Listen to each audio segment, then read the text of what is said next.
All right, what a beautiful sight. All of you out there, what a beautiful sight. We've got a great band. We've got a great group of folks who helped put all this together. The UTLA staff, the UTLA Board of Directors, and UTLA leaders like you. And right in front of us, we have public education in Los Angeles. We are bringing up in front of us the UTLA Board of Directors. In front of you, give them a round of applause.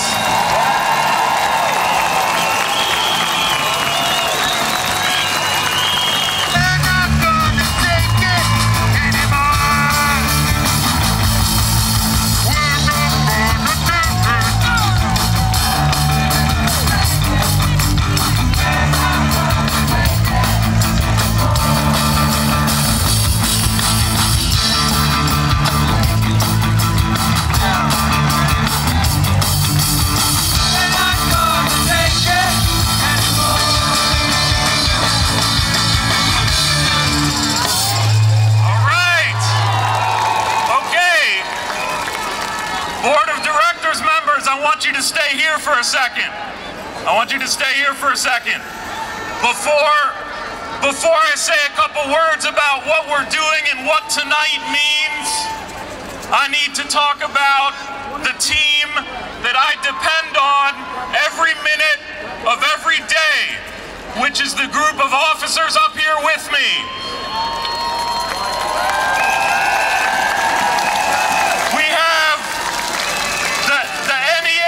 President Cecily Meyer-Cruz, the AFT Vice President Betty Forrester, Secondary Vice President Colleen Schwab, Elementary Vice President Juan Ramirez, UTLA Treasurer Arlene Inoue, UTLA Secretary Daniel Barnhart. And we've got someone else who helps us come together like the glue, our UTLA Executive Director, Jeff Good. And right in front of you, you've got the Board of Directors. These are people who are elected out of every area of the city. They represent every area. They represent substitutes. They represent early childhood. They represent health and human services. They represent special education. They represent adult education. They represent bilingual education. They represent past presidents. And they represent retired members. Almost every single one of these people in front of us who are classroom educators, almost every single one has been at the bargaining table.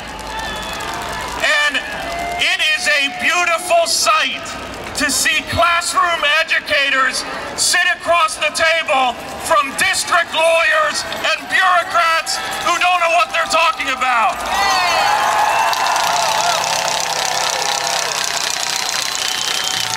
Every single one of these board of directors is out organizing their members in the areas, in the streets.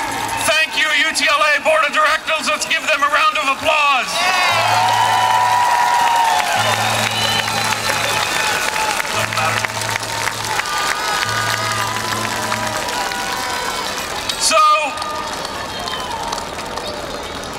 So I have to tell you folks, in my 22 years of teaching in South LA, and in my 27 years of community organizing, I have never been this optimistic about the struggle for racial justice, educational justice, a decent contract, and the schools that our students deserve.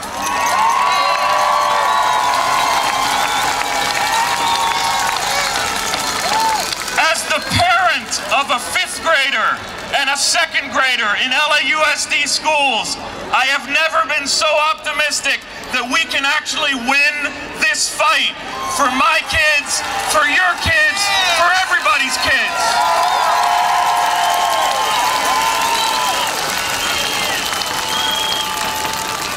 Now, we're gonna need to take it down a little bit. So if people can quiet down, I'm gonna do this. Shh.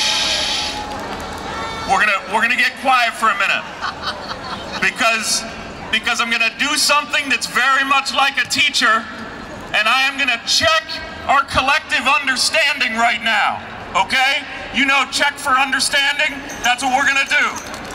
So I'm gonna ask you some questions. When I ask you a question, you answer either yes or no. Now remember, the city has to hear your yes or no, which means it needs to be quick, succinct, and focused. So here we go. Are you ready? Okay. Is it acceptable that there are 3,000 classrooms across the city of Los Angeles with over 45 students in them? Is it acceptable that California is 50th out of the 50 states in counselors per student, and LAUSD is at the bottom of California? Is that acceptable? Is it acceptable that in the middle of a measles crisis, LAUSD acknowledged that they don't have enough nurses to track immunization? Is it acceptable, and is it competitive, and is it rational for LAUSD to be 47th out of 47 districts in LA County in maximum educator salary? Okay, you're doing pretty well. Okay, you're doing very well. Now, the next couple of questions, I'm gonna mention John Daisy, okay? So, hold on. So I'm gonna let you get it out of your system with this.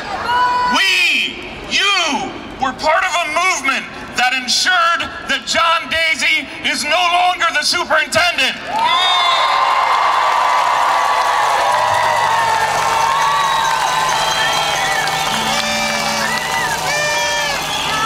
Okay. All right, we're gonna bring it back down. We're gonna do a couple more questions here. I told you these have to do with John Daisy.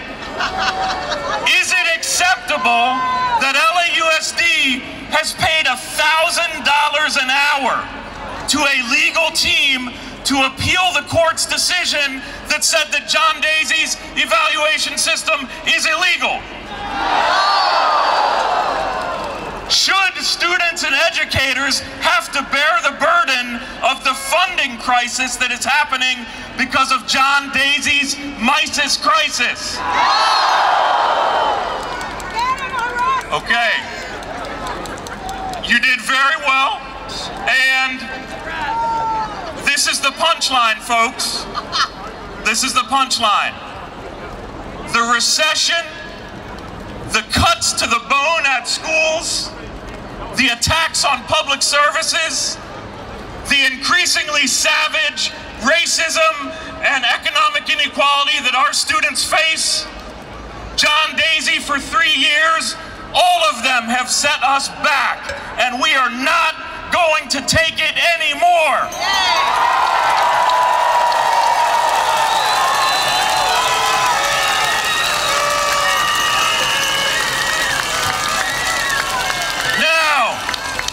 Now, let's go back to the yes and no. A couple more here. You guys are doing well. So, the 10% increase in funding that is expected for K through 12 funding in LAUSD next year, should that go to the classroom? The $59 million in Common Core funding that the district says they don't know what happened to it, and by the way, how many more pots of money are like that they don't know what happened to it, should that money go into the classroom? The general fund monies that John Daisy had tacked on to the bond monies towards his iPad vanity project. Now that that is dead, should those monies go to the classroom? The money that's paying those high-priced lawyers, should that go to the classroom? Can we together build a movement for the schools LA students deserve? So let's talk about that for a minute and what we need to do to build that. You all know that we've been in 18 different negotiation sessions with the district. And you all know that on February 18th, we declared impasse.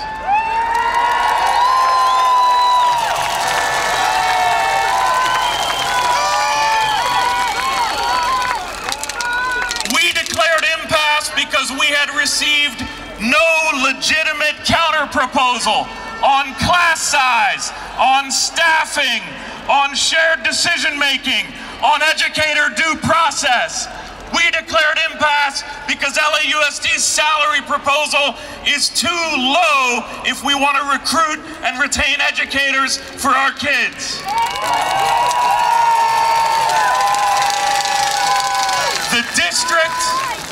The district has not met the only basic criteria that we set out for them. They have not met, and that is that in any agreement, we need to see improvements in salary, improvements in working conditions, and improvements in learning conditions. They haven't met that. That's why we're at impasse.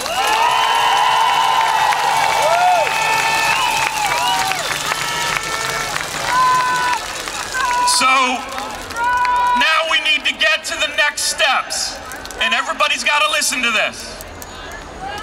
Everybody's got to listen to this. We are at a place where we have to show the city, Beaudry, the mayor, the media, the mediator. We need to show all of them that we are serious. And these are our next steps. The first step, every single one of you, go back to your school with the flyer that have Ramon Cortines' number on it and that have the school board's number on it, and jam their phone lines the rest of this week and all of next week.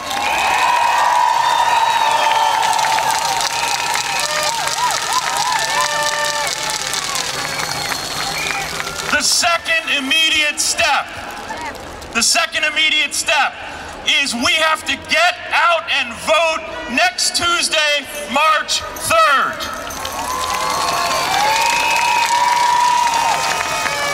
We recently found out that John Daisy gave money to the corporatizing, privatizing, low-wage paying candidate who is taking on our own Bennett Kaiser.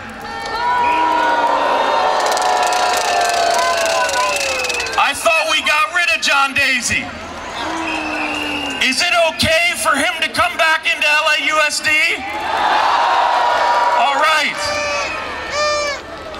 But that's not all. We also found out that John Daisy gave money to Tamar Galatson, the incumbent in Board District 3 in the Valley.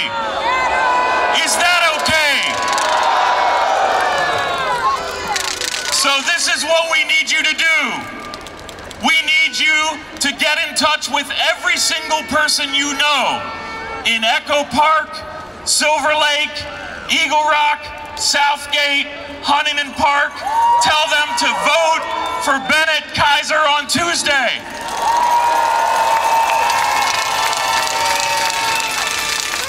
We need you to think of everyone you know in the West San Fernando Valley. And you need to make sure that we push Tamar Galatson into a runoff. How do you do that? You vote for one of the candidates whose campaigns teachers, our own members, are working on. Candidates like Ankur Patel, Filiberto Gonzalez, Carl Peterson, or Scott Schmerlson. Vote for them, don't vote for Tamar. Third step, Third step, we are going to take action at the mediation sessions. This is your opportunity to stare face to face with district lawyers and bureaucrats. Who wants to do that?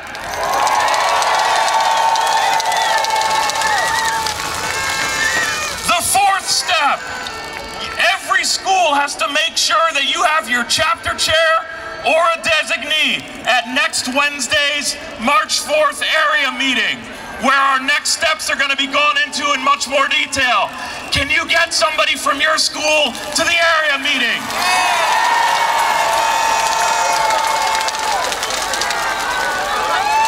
And the fifth step is the most important one. I'm holding right here a commitment card.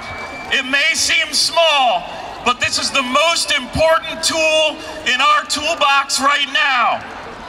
We have visited 524 schools in the last 6 weeks.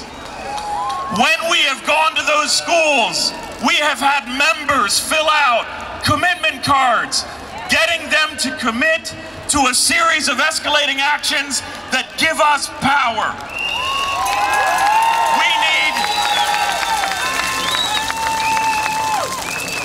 Right now, if you look at these cards, they were up there on the table, so you need to take some back to your schools. We can check some of these things off already. We can check off that we did a great morning picket. How many of you picketed at your schools? And I think we can also go ahead and check off that we had a massive rally downtown on February 26th. There's 15,000 people here, helicopters above, and we go across the streets and back.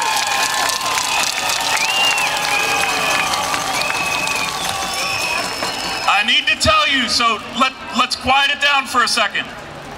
I need to tell you that these commitment cards, the vast majority of our members have checked off, are you willing to strike, with a yes, I am willing to strike.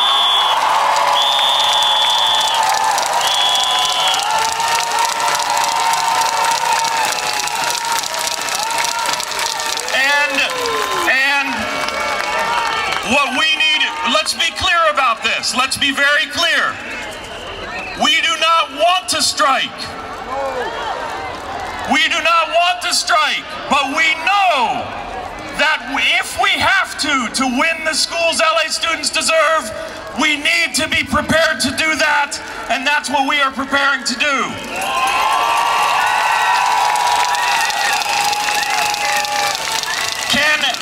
Can every single one of you take these commitment cards back to your schools and have a meeting tomorrow or Monday to get everyone to sign them and check off that they are willing to strike?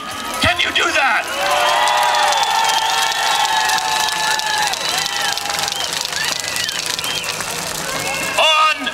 On tomorrow and Monday, have your meetings with the commitment cards. They're on the tables, and then get your chapter chair to bring completed cards back to the area meetings on Wednesday. That is the fifth and most important step. So I'm going to close up with this, folks.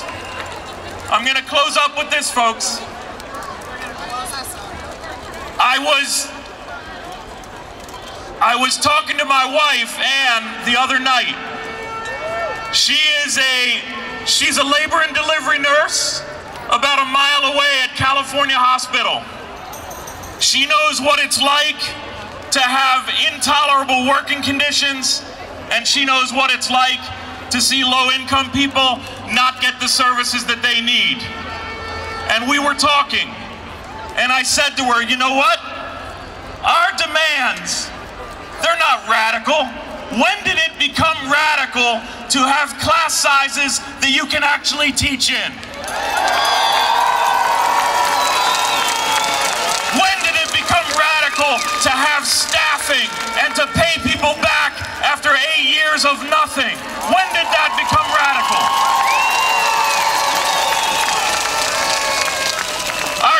demands are not radical.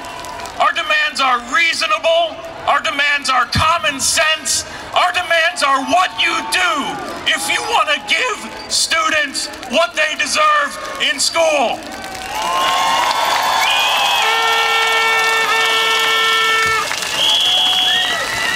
So we're going to end this. I'm going to end with 3 chants that show us the potential of UTLA. First, a chant from the 1960s civil rights movement.